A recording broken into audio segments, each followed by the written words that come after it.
Welcome to Lesson Impossible, an exploration of educational innovation. I'm your host, Aviva Levin. As always, I'm chatting with educators of all types who are on the forefront of pedagogy, are making effective changes to old practices.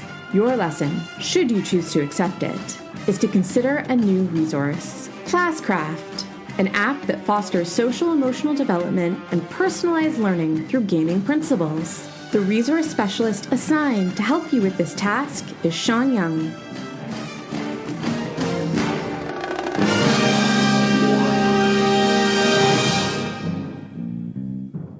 Welcome to another installment of the Meet the Resources series, where I feature the educational equivalent of gecko gloves, smart contacts, or flute guns, technology that has been created to make your impossible lessons actually possible. A reminder that Lesson Impossible receives no compensation for featuring resources, just the satisfaction of knowing that somewhere a student might be more engaged in their learning, or a teacher might be able to leave work a little bit earlier. One of the many things that the Amazon search algorithm knows about me is that if you show me a book with a woman holding a sword, especially if that sword is on fire, I will likely buy it. So when I heard about Classcraft, and then realized I could be teaching a class full of sword-wielding warriors, I was definitely intrigued.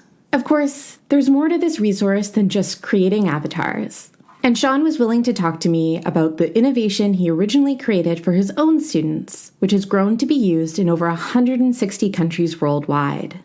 We chatted about the evolution of Classcraft, how SEL, social-emotional learning, strategies are incorporated into its framework, and Shawn responded to some possible concerns educators might have about using a digital game in their classrooms. We also talked about two big underlying factors in the structure of Classcraft, PBIS and gamification, which I thought were worth defining for those that might be unfamiliar with these terms. Firstly, PBIS, or Positive Behavioral Interventions and Supports, is when schools outline behavioral expectations and reward students for modeling that behavior. While the idea of extrinsic motivation creating long-lasting change seemed counterintuitive to me, I found numerous studies showing positive improvements for school culture, as well as evidence it may decrease racially disproportionate discipline, though the conclusions around increased academic achievement are mixed. Secondly, gamification, which was one of the topics of last week's episode with Agent Batsheva Frankel, is when learning is facilitated by using the elements of games that make them so fun and addictive. The use of gamification in schools is a comparatively new field of research, but a survey of the current literature shows strong support for it improving students' engagement in their learning. So armed with your new vocabulary, and maybe your own flaming sword, let's meet a new resource. All right, so I have Shawn Young from Classcraft here today. Thank you so much for joining me and the listeners.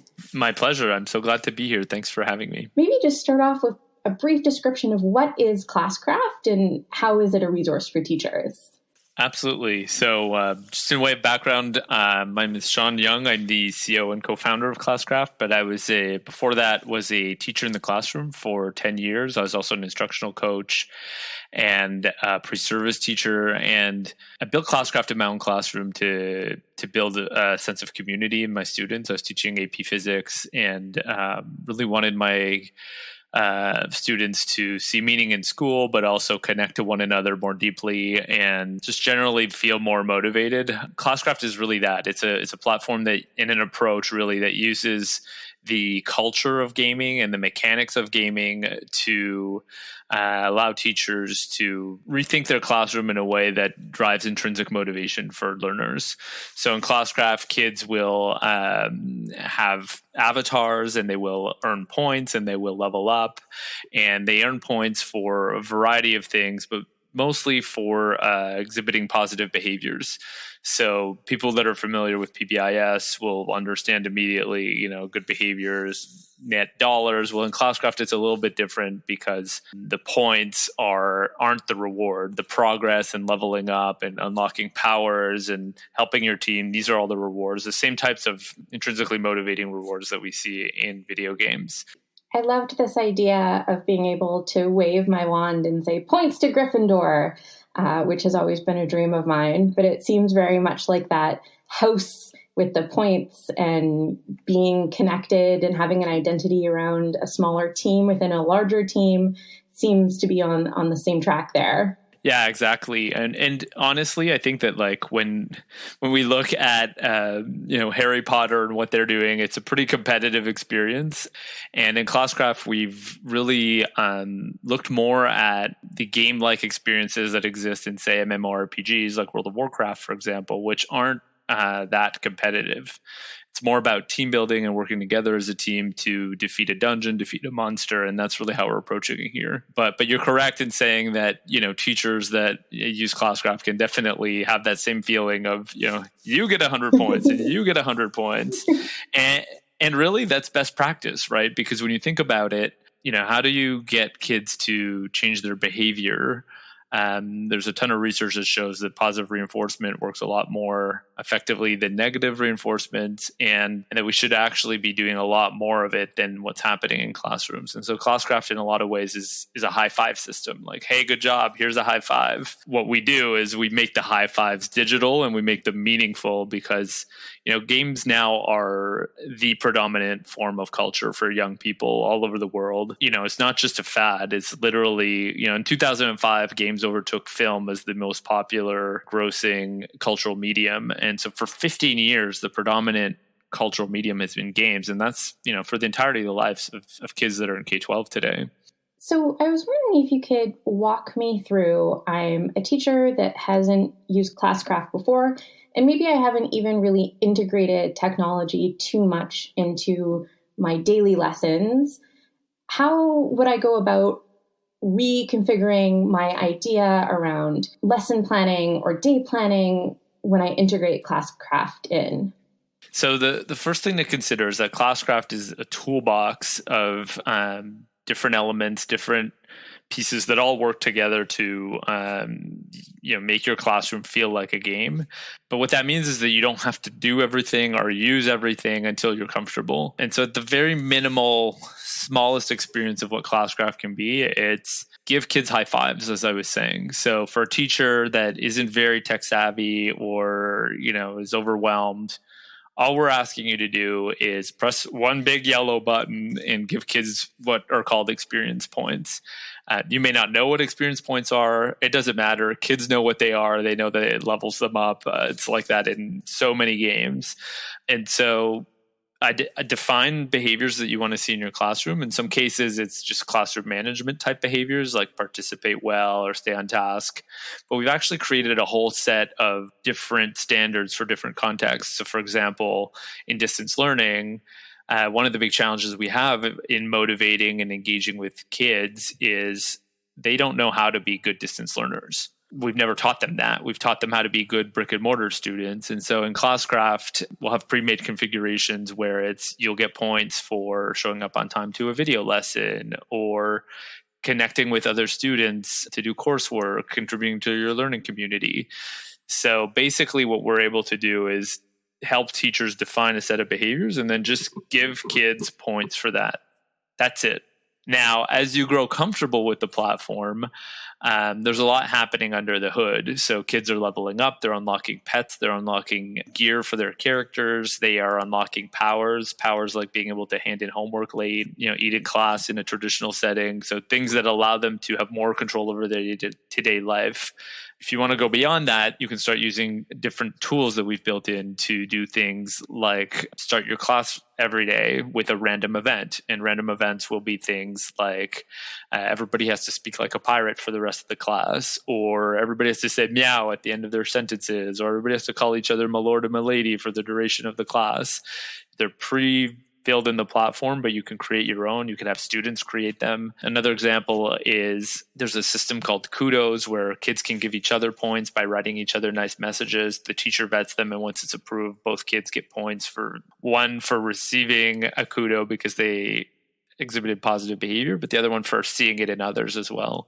And so there's 8 or 10 different class tools like that teachers can use as they get more comfortable with the platform. And then the last element is quests. So teachers can take their curriculum and bring it into Classcraft, put it on a map, and create learning journeys for students with branching pathways and story-driven narratives. They can connect it to Google Classroom, pull in all their assignments from Google Classroom, pull in quizzes as well to move kids at their own pace by assessing through quizzes, etc. So there's a whole curriculum authoring engine. We don't provide curriculum, but there's a community of teachers. There was thousands of indexed quests that have been made by teachers and published in our marketplace that are available. So you can take those, remix them, reshare them, etc. So there's really like 3 levels. There's like the introductory level of, hey, just give kids digital high fives. Then there's engage with them more using all the different tools. And then there's bring in your curriculum and, in effect, completely run your classroom as a game. Yeah, I have to say that the one that intrigued me the most was you have illustrated story mode. And so there's storylines for the quests and there's all of these graphics. And that just, I don't know, that really piqued my curiosity and definitely would have motivated me as a student. Are those only offered in English, or do you have other languages that the stories are in? For now, they're only in English. It's a surprisingly complex challenge to write these stories because they're written in the second person. We made them all about SEL themes. So we have SEL experts that work with the story writers, and they're all illustrated, and they need to be structured in a way that teachers can break them up too, because they're built with the idea of like you can use them in a quest that has 6 different learning activities, but if you have 7 or 8, maybe you want to break up the story. So right now we've released over the course of this school year season 1. That's a really surprisingly robust amount of quests. There's 21 stories that teachers can apply curriculum into, and they all follow there's a sequence, and the themes of the stories are about discovery, relatedness to others, self-management. Different castle competencies are baked into this fantasy storyline. So it only exists in English for now, but you can edit it. I mean, if you wanted to translate it or do voiceover or etc., you can totally do that. You talked about you're using the SEL castle standards. And is that why you went for sort of like a medieval-ish styling in the story, or was that just a coincidence? Well, the Classcraft universe there's a universe, like the stories are part of a world and the maps of the quests are part of a world. And there's actually a wiki, if like kids can go to classcraft.com/story and read up on what's this monster, what's the type of monster here, where do they live, what's their habitat. There's a whole universe under the hood in Classcraft.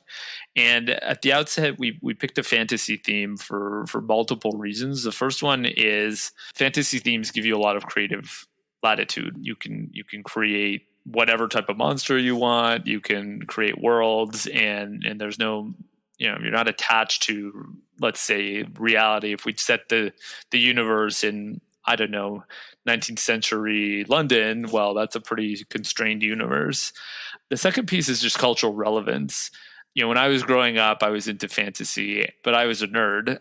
Now we live in a world where, one of the most popular franchises for kids is Harry Potter, and probably the most popular franchise for adults is Game of Thrones.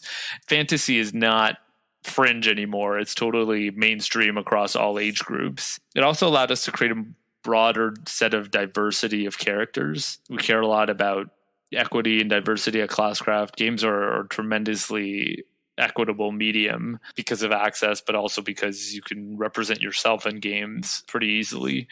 And so we wanted to use a fantasy theme to be able to allow for that as well. Originally, you talked about, being in your classroom, adding those gamification elements. How did it evolve to a much larger thing that it is?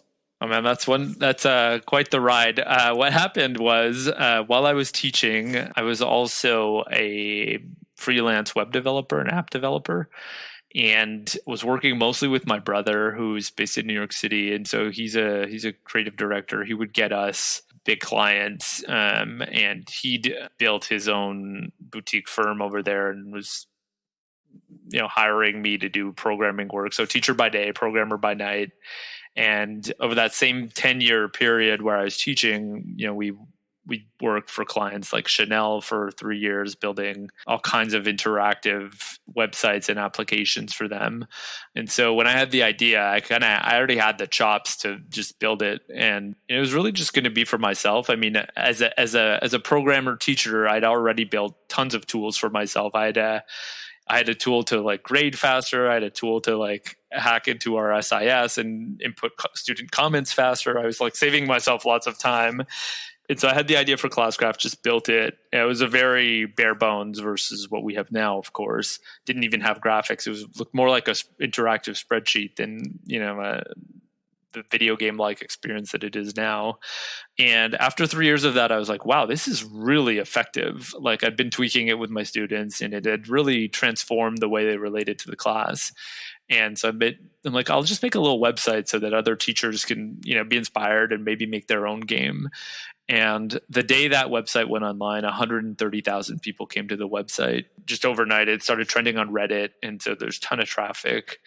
And by the end of that week, 250,000 people had come to the website. On the Monday, the BBC called to do an interview on like the future of games in education.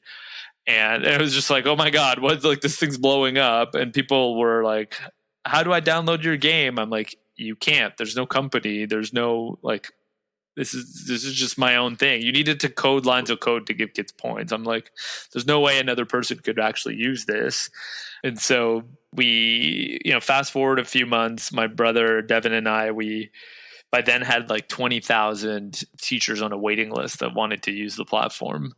And there was no platform.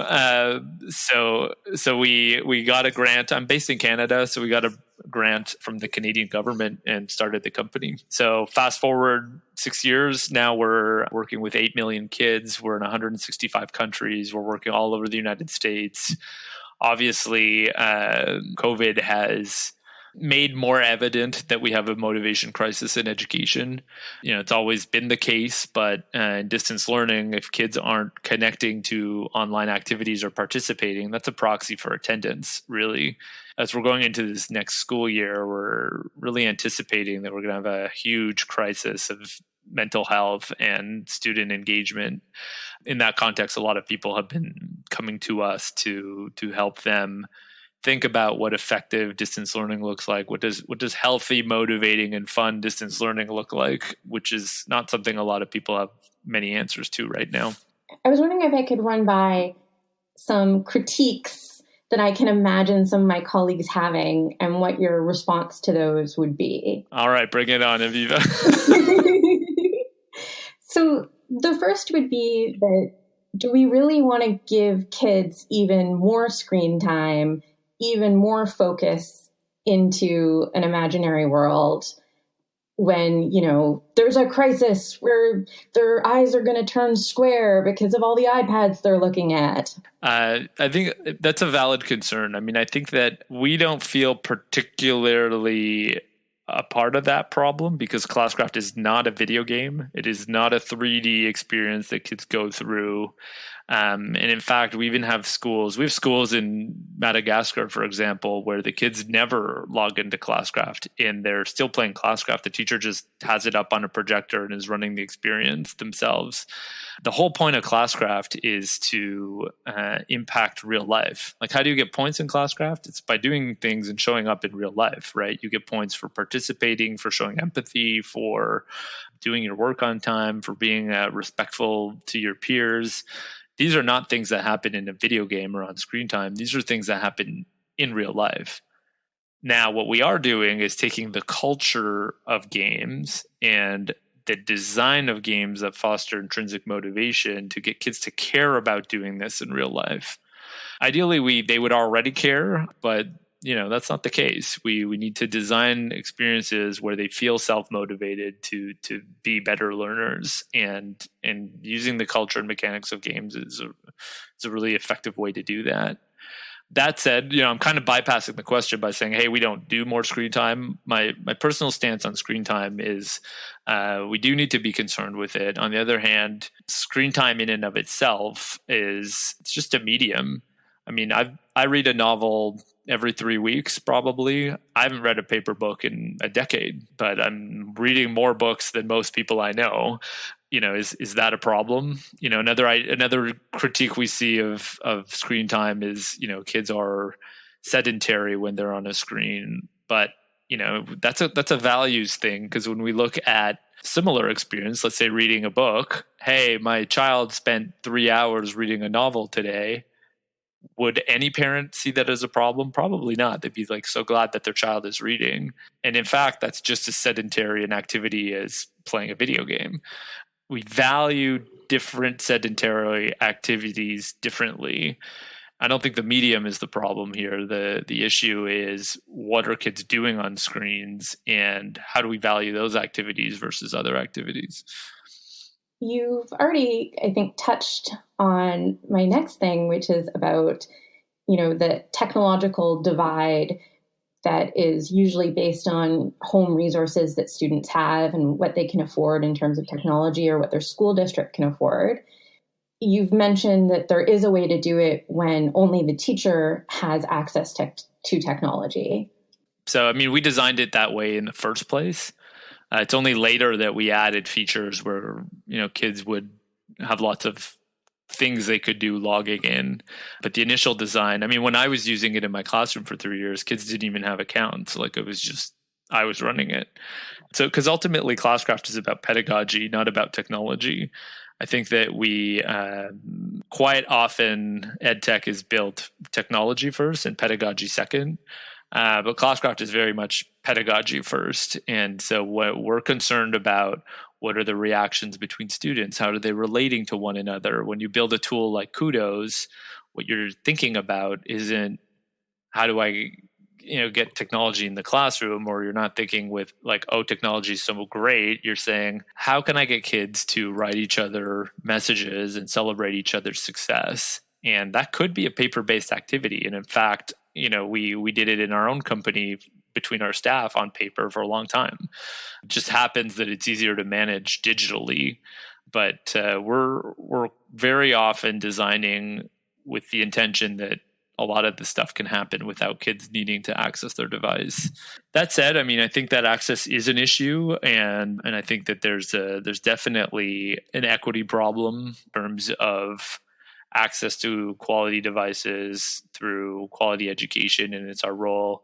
I think it's not just the role of districts, but it's actually the role of society to collectively see access to the internet as a fundamental right. In this day and age, not being able to access the internet is a huge disadvantage. And then the last one that I'll throw at you is that we've had a big push in the last 5 years towards SEL, social emotional learning, in the classroom. And there's so many programs out there that you can implement. But one of the things that I kind of struggle with is this kind of one size fits all model, where the basics obviously are going to be the same, but so much is unique about every classroom. Like, how does Classcraft allow any type of personalization in that respect? Oh my God, I love this question. This is where we really shine, and I think that a word about SEL is it's been very.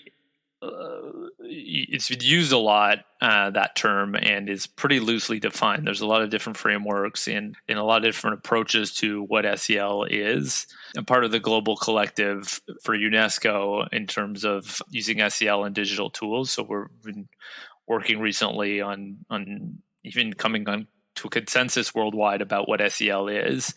So this is obviously not a question that we'll answer today or resolve, but one thing is clear is SEL is about developing certain skills, right? And skills like, for example, relating to others properly, or identifying and managing your own emotions. Whichever framework you have, it's all ultimately about developing these skills in young people. And we've taken very broadly in SEL approaches, the same old approaches we've been using across education, which is going curriculum first. There's a place for curriculum in SEL instruction, and I think it's important. On the other hand, we've really indexed poorly on skill development in real time in real contexts. So, here's an example. What does SEL education look like in math class, right? Or what does it look like when you're, an English language learner? Ultimately, to be able to develop these skills in young people, we need to be able to catch them while they're doing it and reinforce positive behaviors. And so when you think of any skill, there's a set of observable behaviors that you could identify. For example, empathy. What does that look like? What does empathy look like in real time? Well, it means listening when somebody is talking and being able to relate to what they're saying, for example. How does a kid know when to do that, how to do that? How do we know if they're doing that? And the way to do that is continuous development and assessment. And so in real time, giving them high fives, or in Classcraft, giving them experience points. And so it's a skills-based approach, which is universal to all SEL frameworks. And in doing that, what we're able to do is say, hey, you're using Castle, here are a set of behaviors you should look out for. And as these students do them, give them points, and you'll be developing them. You'll also be assessing them because you'll be able to see which kids are exhibiting those behaviors versus which ones aren't. Or, hey, you want to use the ruler approach from Yale? Go ahead. Here are a set of competencies with behaviors and give them points for these behaviors. Or you want to use Leader in Me? No problem. So ultimately, or hey, you know what, Aviva? You could just use your own version of SEL that you made up that you care about for your own classroom. The things kids get points for in Classcraft is completely customizable. Ultimately, you're right. It's a singular approach in the sense that, hey, we have a tier 1 approach to behavior intervention, which is give kids points for specific behaviors. But what those behaviors are and what you're defining as SEL can be completely integrated into Classcraft and customized. I would add that we've added as well for districts and school licenses the possibility to attach specific behaviors to specific kids as well. So you could, for example, take a student with an IEP and they have strategies towards, let's say, anger management. They have anger management issues. Here's your strategy. I want you to count to 10 every time you get angry. And the behavior teams can put that in Classcraft, and it will automatically populate to that student's account so that the teacher, when they give them points, they can give that student points for that specific behavior that they are struggling with. And so there's universal behaviors that are customized at the school and teacher level, and then there's individual behaviors that can be reinforced that are specifically targeting the challenges and struggles that the child has. So it's a bit of a long answer, but it's also a complex question. So you mentioned that there's different levels, like a district license. There's a free basic that anyone can sign up for, and then tiers that go up, I'm assuming unlocking more and more levels, going deeper, as well as, interestingly enough, federal funding available. So yeah, what is your pricing model, and how did you determine what that pricing model would be? Totally. Well, it was important for us to have a free teacher offering. I mean, I was a teacher myself, and being prevented from using the best stuff because we didn't have budget was a ongoing frustration for me. So we wanted to make sure that we had a really robust free offering that didn't have a time limit, which we do. I'm proud to say there's tens of thousands of teachers just using the free version. Then there's a paid teacher version. Again, we didn't want to hamstring teachers. And so teachers are able to use class funds or use PTA funds to get a single teacher license that unlocks more game, more tools, more stuff. And then ultimately, where we've seen the most impact And this is impact like seeing an 85% reduction of referrals across a whole middle school in as fast as 3 months of implementing Classcraft is when it's school-wide or district-wide.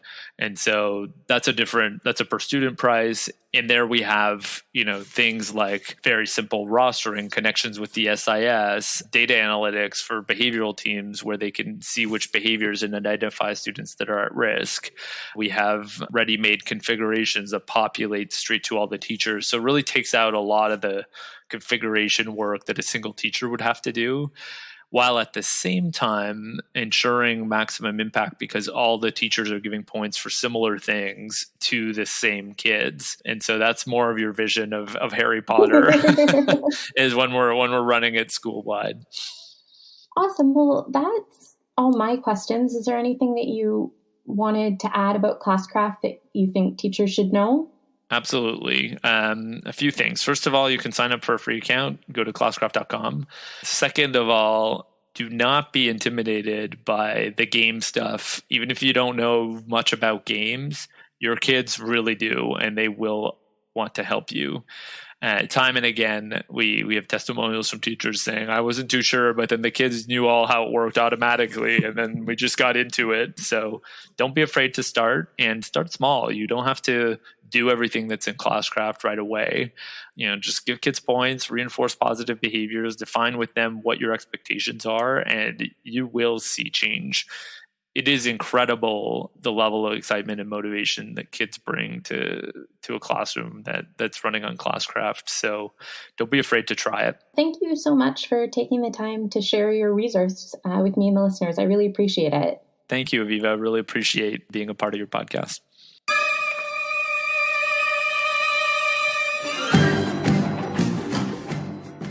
That was another Meet a Resource episode with Shawn Young of Classcraft, an app to engage students with their learning through digital tools and gaming strategies. This episode will not self-destruct in 5 seconds, but will be available along with links to resources we mentioned and information about previous special agents at lessonimpossible.com.